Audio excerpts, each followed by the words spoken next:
Alright, give you a little short update video on the old Nova here.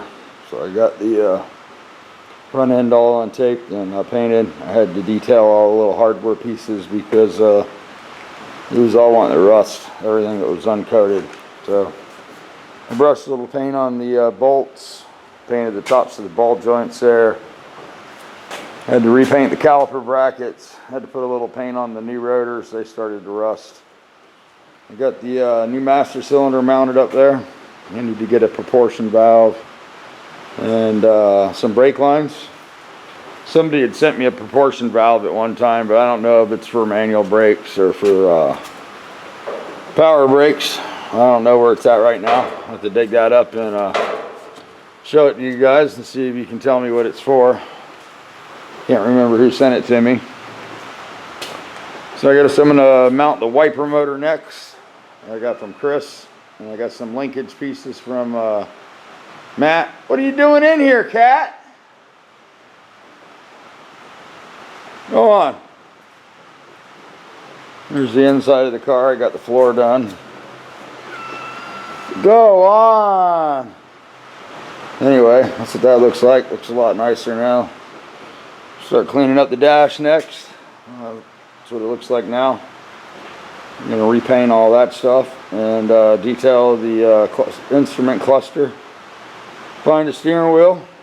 I got a little etch on the doors. Around the window frames, everywhere there was raw metal. Take a look in here. I got this done. It's looking pretty good in there. I had to buy some batteries, a battery switch, and some new cables. I've got an aluminum piece that goes in the floor there for the bottom of the fuel cell.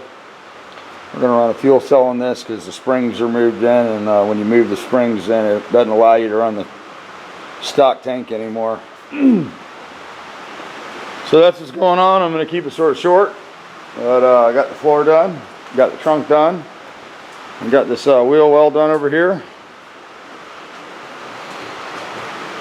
Got that looking all good in there. I don't know if you can see anything but blackness, but it looks pretty nice. I got 2 cans left to do the floor at the bottom of the car. That should be more than enough. I think I got everything cleaned under there. I'm going to try to do that tomorrow. Tape off the frame rails, the frame connectors, and pull the rear end out. And then I can do the bottom of the floor and clean up the rear end. I'm probably going to change the 430 gear out and put this 355 posi in I got over here. Whole center section laying around there. The one in the car has a spool, and I don't know if you guys know what a spool is. That means that both wheels turn the same all the time. It's locked. No slippage, no clutches back there, just a direct drive. But anyway, that's what's going on. Hope everybody's doing good. And that's how the paint came out. Didn't dye back any. Still pretty shiny.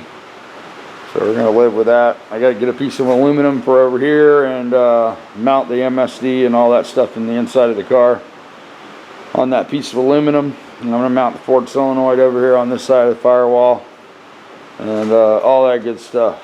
Well, I'm noticing I got a little bit of overspray, nothing major though, it's wiping off, so that's good. Don't want to paint that again. I might have to. You know how it is. I taped it off with the tarp and some blankets. But that stuff goes everywhere. So I guess paint's next. I'll get the floor done. I'm going to block sand this one more time with 180. Seam seal all the stuff. Prime it with 2K one more time and paint the 2 quarter panels, the roof, the deck lid, and the car. Pull this door off, and then all the other pieces are going to get painted off the car. It's a solid color, so it should be good.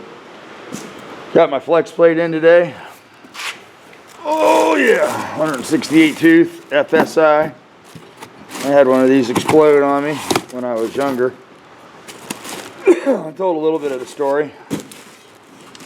But I put a power glide in the car with a brand new badass torque converter, and What I failed to understand at the time is I had always used like Vega converters and 10-inch converters and stuff like that.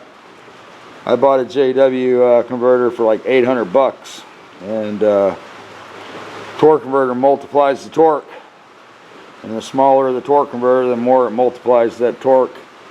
And I guess the inertia from the torque converter, the flywheel couldn't handle it. They're only welded in a couple spots from the factory. You can see these got little beads all the way around. And I had this actual starter ring come in the car and cut all the AC stuff off under the dash, the MSD, and hit me in the shoe. Luckily I had some thick boots on. Ever since then I've never spared any thing on the flywheels. I always get an FSI flywheel. That's an FSI. There's the tag right there. And I mean, somebody will be responsible if that blows up. I don't know if you can see the car right here. You can actually see the floor where it's all chewed up. But that hole right there is where the starter ring went through the floor. And it was pretty bad. Pretty bad. That's a pretty strong piece of the car right there to be as tore up as it is. You know, you'd have to replace that whole lower dash tunnel, and I'm not going to do that. I'm just going to put carpet over it and you'll never notice it. I had to put a Toyota gas pedal in there because it cut the gas pedal off and broke the plastic piece that the gas pedal used to go through. So now it's got a Toyota pedal with a cable, which is a little nicer than the rod was anyway. So anyway, I'm going to shut this off. Thanks for watching. Thanks for subscribing. I need to do a subscriber giveaway. Hopefully Matt over at Bucks Woodchuck did good with the Brother of the Year election. I voted for him last night a couple times, and I think each vote counted. I'm not sure how that worked. The rules are sort of weird. But best of luck to Matt and Cole over at Bucks Woodshop. And I'm going to go ahead and shut this off. Anybody out there who got a dash pad for sale for a Nova, let me know. I'm in the market for a new dash pad. This one's got pretty much a couple big cracks in it. I think I have one of those dash carpets for it, and I don't know where it got to. So anyway, I'll turn this off. Yeah, it's a great night. Push that record button and make it happen.